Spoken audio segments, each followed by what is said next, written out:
নমস্কার, আমি বন্দনা। আমার কিচেনে আপনাদের সবাইকে স্বাগত জানাই। আবারও এসে হাজির হয়েছি মানকচু দিয়ে রুই মাছের ঝোলের একটি রেসিপি নিয়ে। আজকের রেসিপি মানকচু দিয়ে রুই মাছের ঝোল।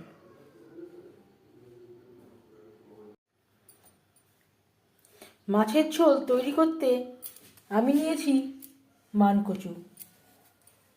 মানকচু আমি খোসা বেশ মোটা করে ছাড়িয়ে নিয়েছি। এবার আমি টুকরো করে কেটে নেব আর পরিষ্কার করে ধুয়ে নেব। আর নিয়েছি দুটো মাথাসহ 6 পিস রুই মাছ। মাছ আমি পরিষ্কার করে ধুয়ে নিয়েছি। সবার প্রথমে আমি ম্যারিনেট করব। দিয়ে দিলাম হলুদের গুঁড়ো, স্বাদ মতো লবণ,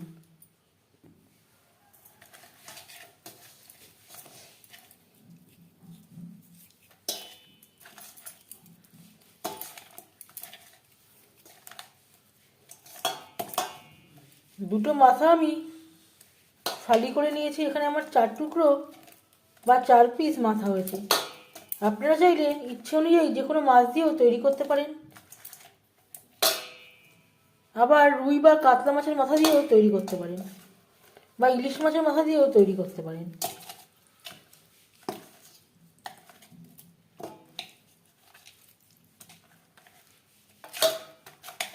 বা আমার মতো মাছ ও মাছের মাথা দিয়েও তৈরি করতে পারেন। লবণ হলুদ বেশ ভালো করে মেখে নিয়েছি।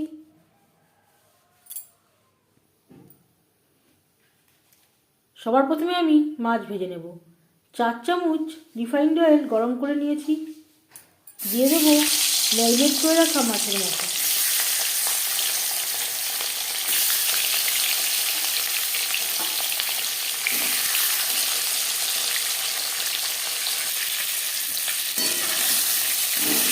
একটা সাইড ভাজা হয়ে গেলে অপর সাইডটা উল্টে দেবো। মানকচু আমি ছোটো ছোটো টুকরো করে কেটে নিয়েছি আর পরিষ্কার করে ধুয়ে নিয়েছি। আবারও বলছি, খোসা অবশ্যই আলুর মতো পাতলা করে ছাড়ালে চলবে না, তাহলে গলা ধরবার সম্ভাবনা থাকতে পারে। মোটা করে ছাড়াতে হবে। প্রথমে আমি এইভাবে ছাড়িয়ে নিয়েছি মোটা করে, আবারও আরেকবার পাতলা করে ছাড়িয়ে নিয়েছি। এইভাবে মানকচুর খোসা ছাড়ালে গলা ধরবার সম্ভাবনা থাকে না।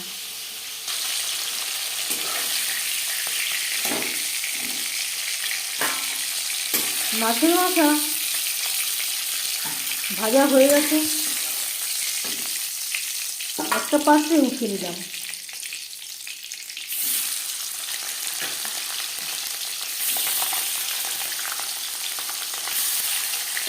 আপনারা চিংড়ি মাছ দিয়েও ট্রাই করতে পারেন।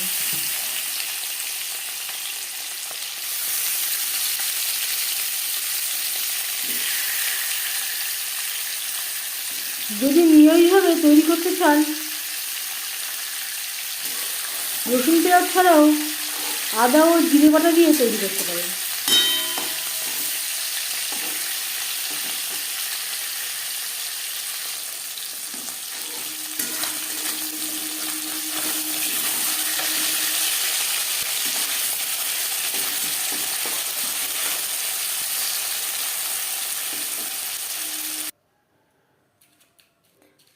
মাছ ভেজে নেওয়া তেলে ফোড়নে দিয়ে দিলাম একটা শুকনো লঙ্কা, ছোট 1 চামচ গোটা জিরে।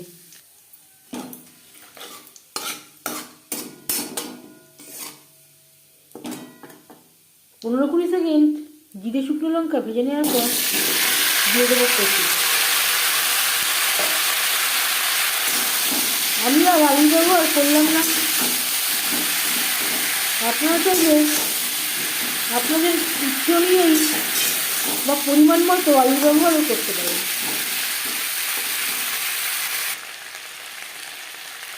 দু 3 মিনিট নাড়াচাড়া করে নেওয়ার পর দিয়ে দেবো আদা বাটা, কাঁচা লঙ্কা বাটা, আর লাগছে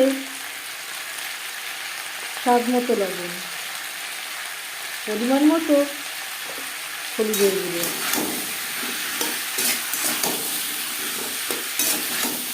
লবণ হলুদ ও মশলা কচুর সাথে বেশ ভালো করে মিক্স করে দেবো।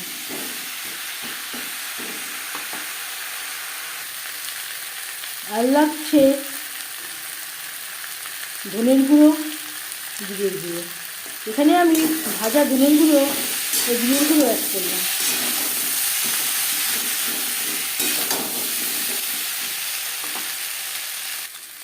আর দিয়ে দেবো কষানোর সুবিধার জন্য সামান্য পরিমাণের জল।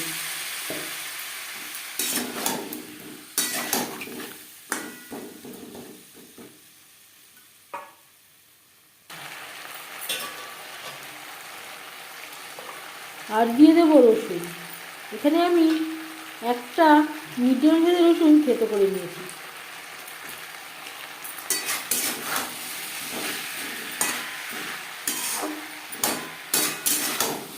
যদি রসুন দিতে আপত্তি থাকে বাদ দিতে পারেন, তবে রসুনের ব্যবহার করলে এর স্বাদটা ভালো হবে। গ্যাসের ফ্লেমটাকে লোতে করে দেব। 4-5 মিনিটের জন্য ঢাকনা চাপা দিয়ে রান্না করব। এর মাঝে আমি 1-2 বার নাড়াচাড়া করে দিয়েছি। আর দিয়ে দেব 2টো টমেটো।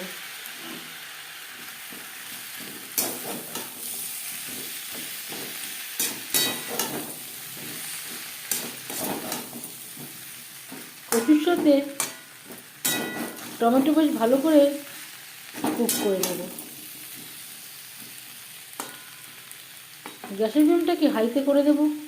হাই টু মিডিয়াম ফ্লেমে 3-4 মিনিট নাড়াচাড়া করে নেব। কচু প্রায় সেদ্ধ হয়ে এসছে।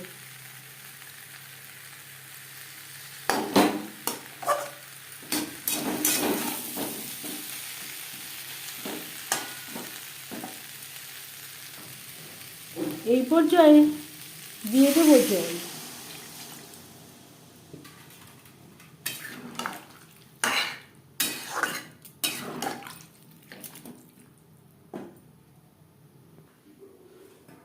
আর একটু জলের প্রয়োজন আছে।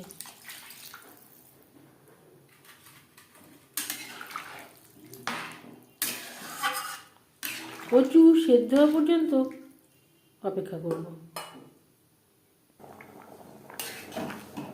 এখানে আমার সেদ্ধ করতে একটু সময় লেগেছে। আপনারা যদি প্রেসারে করে তৈরি করেন, একটা সিটি দিয়ে নিলে হয়ে যাবে। 1 থেকে 2টো সিটির প্রয়োজন হবে, তার বেশি সিটির প্রয়োজন হবে না। এবার দিয়ে দেব ভেজে রাখা মাছ ও মাছের মাথা। গ্রেভির সাথে মাছ ও মাছের মাথা বেশ ভালো করে মিক্সড করে দেব। গ্রেভির সাথে মাছ ও মাছের মাথা 3-4 মিনিট রান্না করে নেব। 4-5 মিনিট রান্না করে নেওয়ার পর দিয়ে দেবো সামান্য পরিমাণে ধনেপাতা কুচি। 1-2 মিনিট রান্না করে নেওয়ার পর গ্যাসের ফ্লেমটা বন্ধ করে দেব। 5 মিনিট থেকে স্ট্যান্ডিং টাইমে রাখবো। মানকচু দিয়ে রুই মাছের ঝোলের রেসিপিটি কেমন লাগলো অবশ্যই জানাবেন কমেন্টের মাধ্যমে। যদি রেসিপিটি ভালো লেগে থাকে লাইক করবেন, শেয়ার করবেন, সাবস্ক্রাইব করবেন আমার চ্যানেলটিকে। বেল আইকনটা ক্লিক করে দেবেন। যখন আমি নতুন ভিডিও আপলোড করব তার নোটিফিকেশান সবার আগে আপনার কাছে পৌঁছে যাবে। আপনারা সবাই অনেক অনেক ভালো থাকবেন। এই ভিডিওটি দেখার জন্য ধন্যবাদ।